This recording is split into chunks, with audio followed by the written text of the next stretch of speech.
There's a lot of discussion around social media ROI. So can you tell me about that? Because Yep. a lot of companies don't want to invest in social media or inbound marketing because unless they see the guaranteed ROI, they stay away from it. And exactly. that's probably kind of an old school mentality. Why don't you talk about that for a minute? Yeah, I mean, it's a problem in all of marketing. Even before the internet came out, what is the ROI? What is the ROI of that billboard? Sure. Right? I mean, it's the exact same question. So the good thing about services like HubSpot and the digital community is it's actually easier to measure ROI.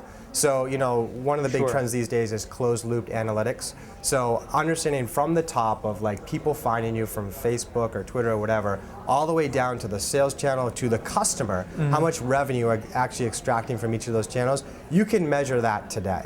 So ROI is a little easier to measure online, a little easier to measure in things like social media, et cetera.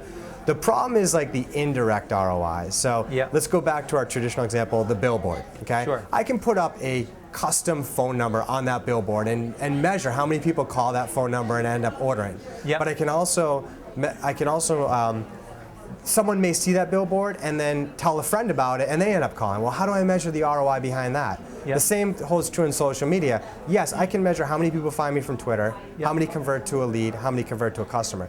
But what about that blogger that finds me on Twitter that links to me and that gets me a #1 ranking on a bunch of keywords that drives a bunch of traffic and a bunch of sales? How do you measure the ROI on that? So it's a little easier in the digital space, it's a little easier in social media, but there's a lot of indirect ROI that's very difficult to measure.